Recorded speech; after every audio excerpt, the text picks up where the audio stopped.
Hello everyone, how are you? I hope all are fine. Okay. ચાલો તો unit 1 ની અંદર આપણે પ્રીવિયસ લેક્ચરમાં બેન્કિંગ કન્સેપ્ટ ઉપર ઘણા બધા બિઝનેસ કમ્યુનિકેશનના પોઈન્ટ્સ જોયા, બેંકના અલગ અલગ વ્યવહારો જોયા, બેંક કઈ રીતના કામ કરે છે, બેંકની અંદર તમારે કોઈ પણ પ્રોસેસ કરવાની થાય તો એને રિગાર્ડિંગ એપ્લિકેશન્સ કઈ રીતના કરવી, આવી ઘણી બધી વસ્તુ યુનિટ 1ની અંદર જોઈ.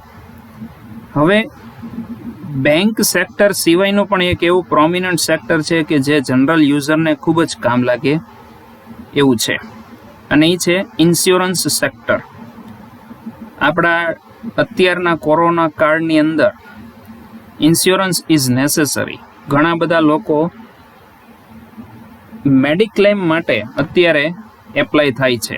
એની પાછળનું રીઝન એ છે કે હેલ્થ માટે ખૂબ જ જરૂરી એવું ઇન્સ્યોરન્સ છે. માત્ર હેલ્થ જ નહીં, પણ તમારી કોઈ પણ કિંમતી વસ્તુ હોય, જેવી કે મકાન છે, દુકાન છે, ફર્નિચર છે, તો આ બધાના પણ ઇન્સ્યોરન્સ અત્યારે જરૂરી છે. કારણ કે કોઈ પણ સંજોગોમાં કાંઈ પણ તકલીફ પડે તો એના માટે કોઈ પણ બેકઅપ હોવું જરૂરી છે. કોઈ પણ સમયે માની લ્યો કે તમે દુકાનમાં કંઈક એવો એક્સિડેન્ટલ પ્રોબ્લેમ થયો તો એના જે ખર્ચા છે એ કોઈ પણ એક વ્યક્તિ સિંગલ યુઝરને દેવા આકરા પડે, અને એટલા માટે દરેક યુઝર ઘણા બધા છે, મોટા ભાગના દુકાનદારો છે, એ દુકાન માટે પોતાનું ઇન્સ્યોરન્સ લેતા જ હોય છે. પછી વ્હીકલ, આપણા વ્હીકલનું પણ ઇન્સ્યોરન્સ હોય છે. હવે એના વગર તો કોઈ ગાડી જ તમને ચલાવવાની પરમિશન નથી, સિવાય કે કાંઈ પણ તમે ટ્રાફિક રૂલ્સને તમે તોડો છો અને તમને કાંઈ પણ પ્રોબ્લેમ થાય છે અને પૈસા આપી દો તો અલગ વસ્તુ છે, પણ રૂલ્સ પ્રમાણે ઇન્સ્યોરન્સ હોવો જરૂરી છે. તો insurance is necessary for each and every sector. તો આજે આપણે યુનિટ 2ની શરૂઆત કરીએ છીએ, ઇન્ટ્રોડક્શન ટુ ઇન્સ્યોરન્સ. આખા યુનિટમાં તમારે ઇન્સ્યોરન્સને લગતા કોઈ પણ કોમ્યુનિકેશનના કન્સેપ્ટ છે, પ્રોસેસ છે, એ જોવાની રહેશે. So let us start unit number 2, introduction to insurance. સૌથી પહેલા તો ઇન્સ્યોરન્સ શું છે એનું introduction. Insurance is a contract represented by policy in which an individual or entity receives financial protection or recovery by insurance company for accidental losses. એટલે કે insurance એક એવું કોન્ટ્રાક્ટ છે, એક એવી પોલિસી છે કે જે દરેક ઇન્ડિવિડ્યુઅલ વ્યક્તિને ફાઇનાન્શિયલ પ્રોટેક્શન મળે છે. કેવા સંજોગોમાં? કોઈ એક્સિડેન્ટલ લોસીસ થયું હોય, કાંઈ પણ પ્રોબ્લેમ થયો હોય તો એના માટે ફાઇનાન્શિયલ પ્રોટેક્શન જોતું હોય તો ઇન્સ્યોરન્સ નેસેસરી છે. Second point, the company pulls clients risk to make payments more affordable for the ઇન્શ્યોર્ડ. કોઈ પણ ઇન્સ્યોરન્સ કંપની ક્લાયન્ટના મોટા ભાગના રિસ્કને પે કરી અને એની જે કાંઈ રકમ છે એ એફોર્ડેબલ કરે છે. So insurance is necessary to avoid risk. Third point, the main objective of every insurance contract is to give financial security and protection to the insured from any future uncertainties. હવે આ બધાને ખબર છે, ફ્યુચરની અનસર્ટેનિટીને avoid કરવા માટે financial security અને protection જરૂરી છે. તો ઇન્સ્યોરન્સ છે એ ખૂબ જ અગત્યની વસ્તુ થઈ જાય છે. Insured must never ever try to misuse this safe financial cover. પણ દુર્ભાગ્યવશ હવે તો જો કે નથી થતું, બહુ ટ્રાન્સપરન્સી આવી ગઈ છે, પણ ઇન્સ્યોર્ડ એટલે કે જે વ્યક્તિ ઇન્સ્યોરન્સ લે છે એ ઇન્સ્યોરન્સના વીમાના પૈસા પકવવા માટે કાંઈ પણ મિસયુઝ કરે છે, મિસકન્સેપ્ટ કરે છે. હવે જો કે એવી પોસિબિલિટી બહુ ઓછી થઈ ગઈ છે, પણ આના ફાઇનાન્શિયલ જરૂરિયાતને પૂરી કરવા માટે આવા ઇન્સ્યોરન્સના પણ ખોટા યુઝ કરે છે. તો ઇન્સ્યોરન્સ આમ જુઓ તો સૌથી વધારે ફાયદાકારક વ્યક્તિ માટે પણ છે. નેક્સ્ટ પોઈન્ટ, આપણે જોવાનું છે લાઈફ ઇન્સ્યોરન્સ. અત્યારના સમયમાં COVID-19માં ખૂબ જ જરૂરી એવું લાઈફ ઇન્સ્યોરન્સ થઈ ગયું છે. આ તો ઠીક છે, કોરોના આવ્યું અને લાઈફ ઇન્સ્યોરન્સની મહત્વતા વધી ગઈ, પણ આની પહેલાં પણ વ્યક્તિઓમાં અવેરનેસ હતી જ. યંગ જનરેશનને તો ખાસ લાઈફ ઇન્સ્યોરન્સનો આગ્રહ રાખે જ છે. ઇન ફ્યુચર તમારી સાથે શું બનવાનું છે એ ખ્યાલ નથી, પણ લાઈફ ઇન્સ્યોરન્સ હશે તો તમને ફાઇનાન્શિયલ પ્રોટેક્શન મળશે. સો before understanding life insurance we have to go through the definition of life insurance. આપણે એની ડેફિનેશન જોઈએ, એક્ઝામમાં પૂછાઈ શકે એવી ડેફિનેશન છે અને આ જ ડેફિનેશન તમારે લખવાની રહેશે. What is life insurance?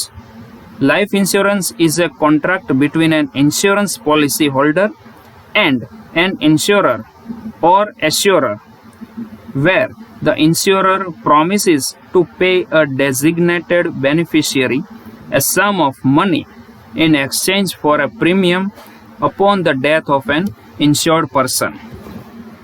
સાદી ભાષામાં કહીએ તો આખાનું કન્ક્લુડિવ થિયરી એવી થાય કે લાઈફ ઇન્સ્યોરન્સ એક કોન્ટ્રાક્ટ છે. કોની વચ્ચે?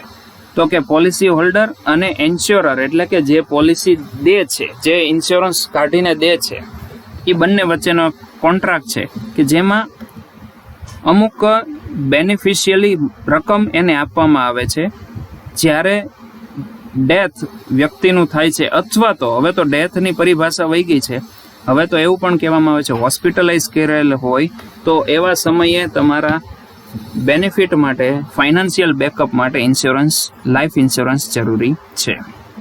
સો it is the definition of life insurance. You have to write in the examination. Last point, principle of insurance. હવે ઇન્સ્યોરન્સના 7 પ્રિન્સિપલ છે કે જેના ઉપર આખું ઇન્સ્યોરન્સ કામ કરે છે.